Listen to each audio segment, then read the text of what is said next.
Assalamualaikum warahmatullahi wabarakatuh. Alhamdulillahirrabbilalamin. Wabihi nasta'inu ala umuri dunya waddin. Assalatu wassalamu ala asrafil anbiya'i wal mursalin. Wa ala alihi wa sahbihi ajma'in. Amma ba'du. Anak-anak yang soleh dan solehah, apa kabarnya hari ini? Baik semua ya? Alhamdulillah, luar biasa. Allahu Akbar. Ya.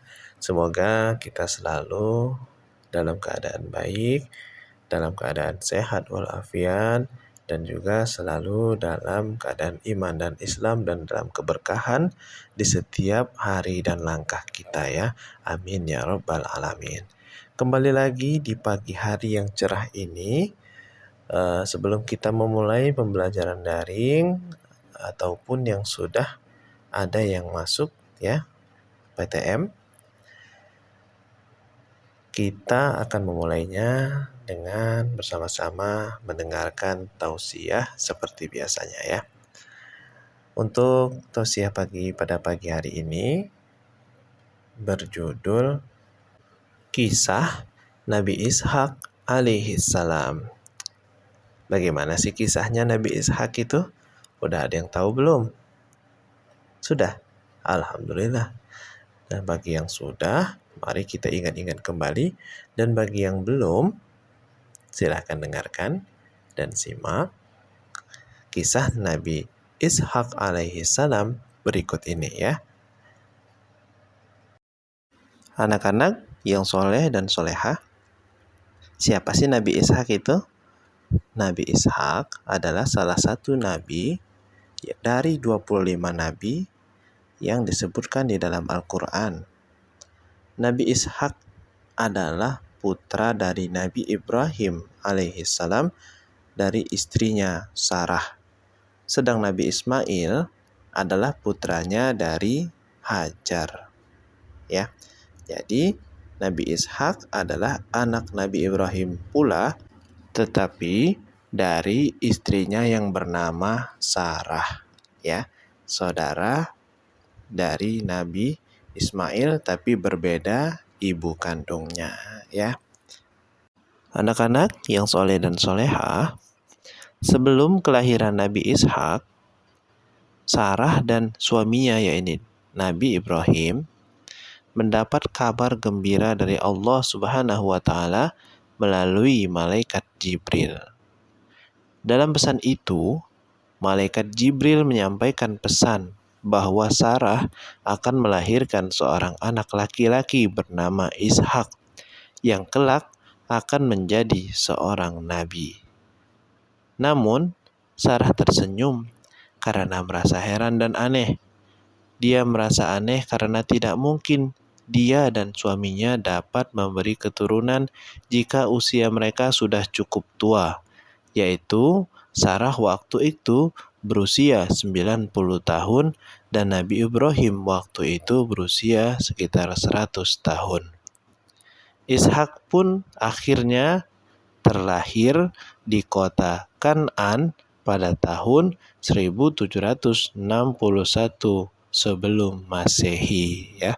Atas izin Allah, orang tuanya yakni Nabi Ibrahim dan juga ibunya sudah berumur 90 tahun dan Nabi Ibrahim sudah berumur 100 tahun, tetap dikaruniai anak yang bernama Ishak.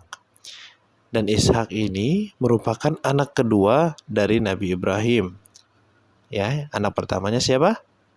Iya, betul. Anak pertamanya adalah Ismail yang juga dia adalah seorang nabi, ya.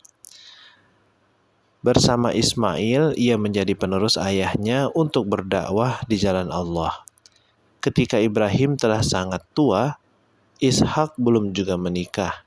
Ibrahim tidak mengizinkan Ishak menikah dengan wanita Kan'an karena masyarakatnya tidak mengenal Allah dan asing terhadap keluarganya. Karena itu, Ibrahim alaihissalam memerintah seseorang pelayan untuk pergi ke Haran, Irak, dan membawa seorang perempuan dari keluarganya. Perempuan yang dimaksud itu adalah Ribqah binti Batnail bin Nahur. Siapa tadi? Ribqah binti Batnail bin Nahur, saudara Ibrahim yang kemudian dinikahkan dengan Ishak, ya.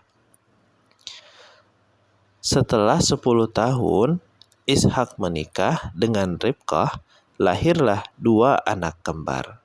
Anak pertama diberi nama Al-Ais dan anak kedua diberi nama Yakub, ya, yang lahir dengan memegang kaki saudaranya.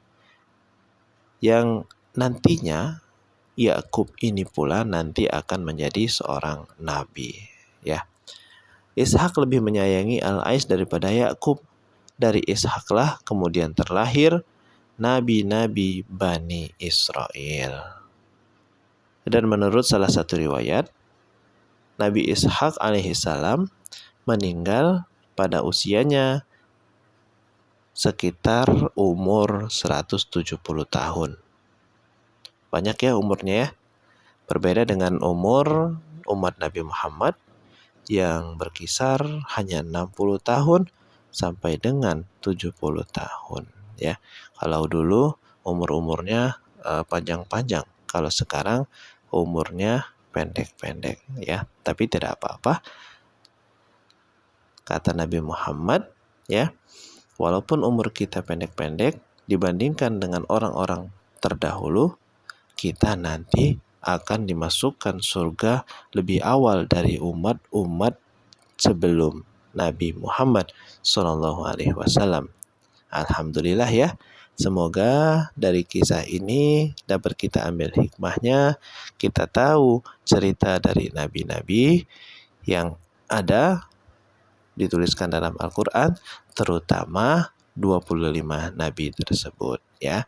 Semoga tausiah pada pagi hari ini yang singkat ini bermanfaat bagi kita semua dan dapat kita ambil manfaatnya, ya.